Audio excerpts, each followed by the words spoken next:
Today we start class 8 chapter number 16 light.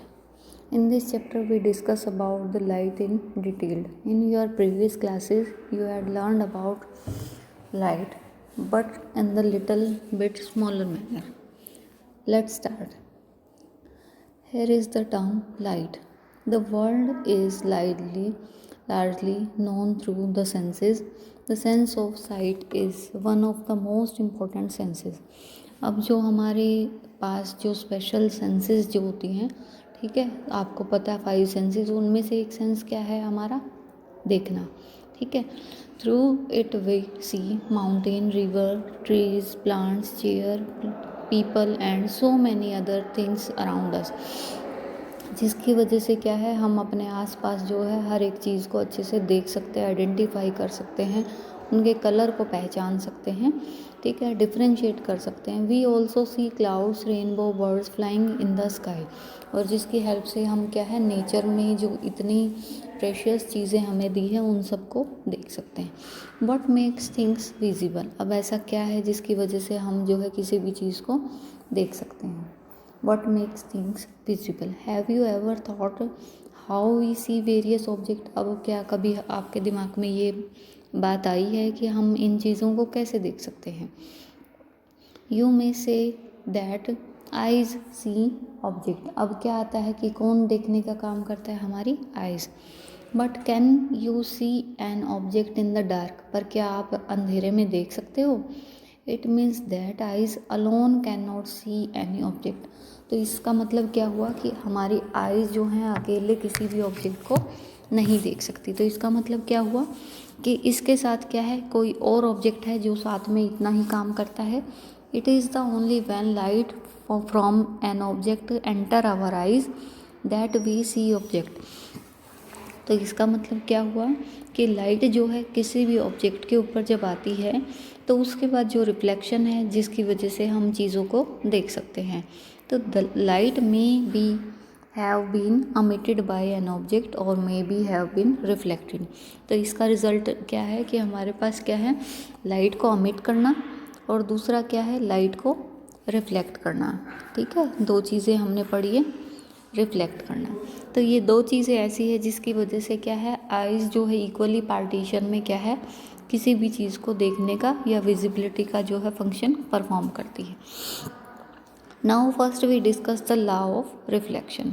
Very important law for the examination point of view, law of reflection.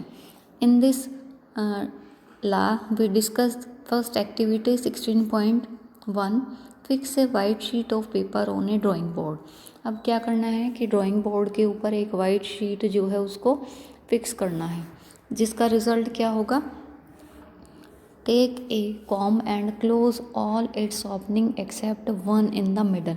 अब क्या करना है कि जैसे ही हमने इसकी सारी आपको डायग्राम में दिखाया भी हुआ है इस फिगर में कि इस तरह से क्या है, हमने इस बाउंड्री को जो है सेट कर दिया ड्राइंग बोर्ड के ऊपर. और क्या किया है कि किसी भी पोजीशन से यहाँ पर क्या हो, रिफ्लेक्शन ना आए, तो उसके लिए हमने क्या यूज़ किया, यहाँ पर कॉम यूज़ किया. फ्रंट में क्या है इसके, you can use A strip of black pepper from this purpose. अब क्या है कि कहीं भी लाइट अमिट ना हो तो हम क्या यूज़ कर सकते हैं, यहाँ पर ब्लैक पेपर, ठीक है, जिसकी वजह से लाइट जो है अमिट भी ना हो और रिफ्लेक्ट भी ना हो. Now hold the comb perpendicular the sheet of paper like this position. ठीक है, throw light from the torch through the opening of the comb from one side. ठीक है, अब क्या करना है, कॉम के इस पोजीशन में, ठीक है, आपको यहाँ एक टॉर्च रखनी है और इस टॉर्च की पोजीशन से क्या है, कॉम के यहाँ से जो है आपको लाइट पास करनी है. तो आप क्या देख रहे हैं, ठीक है, ए रे ऑफ लाइट जो आपको ये दिखाई दे रही है, ray of light along the paper on the other side of the comb. Keep the comb and the torch steady. अब इसी पोजीशन में इसको एज इट इज़ रखें. Place a strip of plain paper in the path of light ray. What do you observe? अब आप क्या observe करते हैं, आफ्टर स्ट्राइकिंग मिरर, जैसे ही क्या है यहाँ से ये रे जो है इस मिरर से जो है स्ट्राइक करती है तो ray of light is reflected in the another direction. ठीक है, किस तरह से, फिर से देखते हैं कि यहाँ से हमने क्या किया था, इस टॉर्च से क्या किया था, लाइट को पास किया था पास करने के बाद क्या है, लाइट यहाँ से अमिट होते हुए और मिरर से टकरा के क्या है, अमिट हो जाती है, ठीक है, इस डायरेक्शन में। तो that is known as the incident ray. और second is the ray after comes back from the surface after the reflection, और जो वापस आती है दैट इज़ रिफ्लेक्टेड। तो क्या मतलब हुआ, जो स्ट्राइक करेगी, ठीक है, मीन्स ये क्या है हमारी इंसिडेंट रे, और जो वापस आ रही है वो क्या है हमारी रिफ्लेक्टेड रे, ठीक है। इस तरह से क्या है हम इस चीज़ को आगे पढ़ते हैं। अब आता है हमारे पास अगला जो इसका टॉपिक है,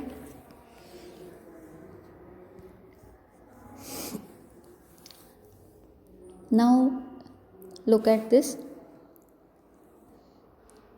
ए ray of light is an idealisation. अब बात करते हैं रे ऑफ लाइट, ठीक है। रे ऑफ लाइट क्या है, एक आइडियलाइजेशन है। In reality we have a narrow beam of light which is made up of several rays. अब अगर एक्चुअलिटी की बात करें हम, तो ये किससे बनती है, नैरो बीम ऑफ लाइट से, लेकिन एक्चुअल में क्या है, यहाँ पर बहुत सारी रेज हैं। For simplicity we use the term rays for narrow beam of light.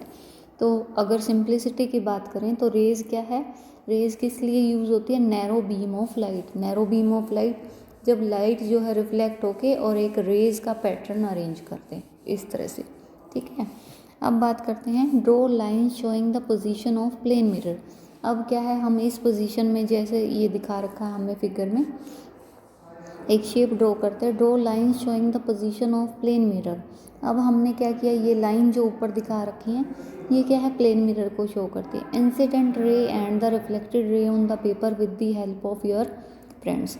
तो इंसिडेंट रे और रिफ्लेक्टेड रे क्या है, अपने फ्रेंड्स की हेल्प से हमें ड्रॉ करनी है। यो remove the mirror and the comb. अब क्या है, कॉम को भी हमने रिमूव कर दिया, और दूसरा क्या था हमारे पास, मिरर, उसको भी रिमूव कर दिया। Draw a making an angle of 90 degree. अब क्या है, हमें क्या एंगल ड्रॉ करना है, एक 90 डिग्री का एंगल ड्रॉ करना है, ठीक है। To line representing the mirror at the point where the incident ray strike the mirror.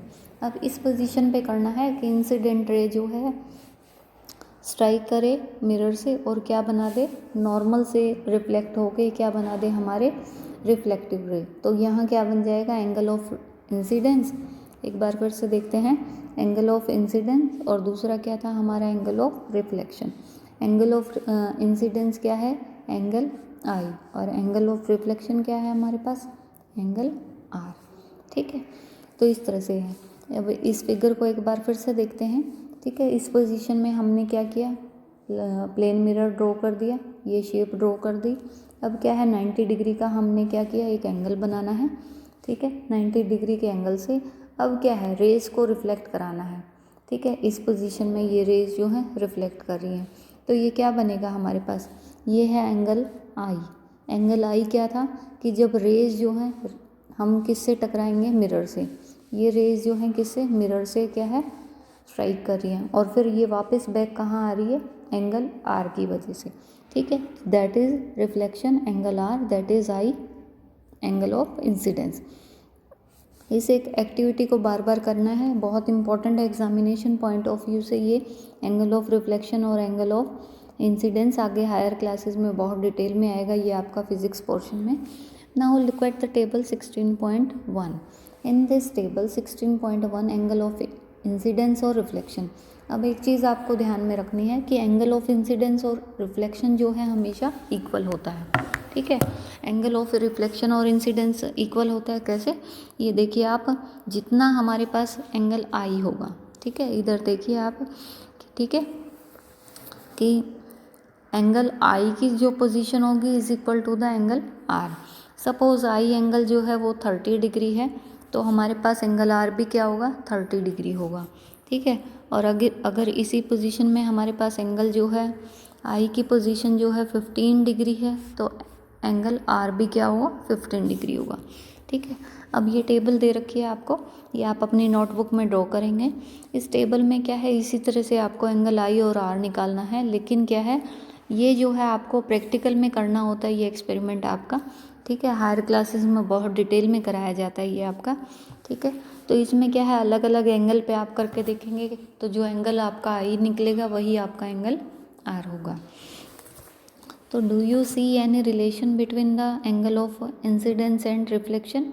Approximately equal, that is known as the law of reflection.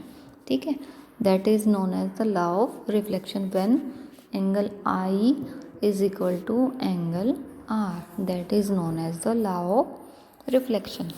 What would happen if I threw the light on the mirror along the normal? अब बूझो क्या सोच रहा है कि अगर मैं normal जो लाइट है वो मिरर के ऊपर स्प्रेड करूँगा तो क्या होगा? क्या होगा? सेम वही होगा. एंगल ऑफ रिफ्लेक्शन जो था वो किसके इक्वल था? आई के इक्वल. तो जो रिफ्लेक्ट करेगा तो इंसिडेंट जो रे होगी वो वापस आएगी और वो क्या बन जाएगा? आपका angle of reflection. Now let us do the activity 16.2. 16.1 again. This time use a sheet of stiff paper or a chart paper. वहाँ हमने क्या यूज़ किया था? Drawing sheet. अब क्या यूज़ करना है? या तो स्टिफ पेपर यूज़ करना है या फिर क्या करना है? Chart paper. Let the sheet project a little beyond the edge of the table. अब क्या करना है कि इनको टेबल से थोड़ा सा एज को अलग रखना है. Cut the projecting portion of the sheet in the middle. ठीक है, और look at the reflected ray. अब क्या करना है हमें? यहाँ भी वही देखना है रिफ्लेक्टेड रे क्या थी. Make sure the reflected rays and to the projected portion make the end behind that part of the projected portion on which reflected rays falls. इस तरह से क्या है हमारा ये जो है सेम वही एक्टिविटी जो है फिर से रिपीट करेंगे, लेकिन हमने क्या चेंज किया यहाँ पर? सिर्फ एज की पोजीशन को चेंज किया. यहाँ पर दिखाया हुआ है फिगर में आपको कि किस तरह से आप ये ड्रॉ करोगे. ये हमारे पास जो है इस पोजीशन में जो है एक चार्ट को जो है यहाँ पर फिक्स किया हुआ है. ठीक है, ये हमारे पास as it is previous torch की पोजीशन होगी. ये कॉम हो गया हमारे पास, ये प्लेन मिरर हो गया. ठीक है, तो जैसे ही क्या रिफ्लेक्शन यहाँ से पास होगा तो ये रिफ्लेक्ट होके वापस एंगल इंसिडेंस स्ट्राइक होगा और रिफ्लेक्शन जो है आर हो जाएगा. तो इस पोजीशन में क्या है? इंसिडेंस रे, रिफ्लेक्टेड रे और normal at the point of incidence light at the same plane.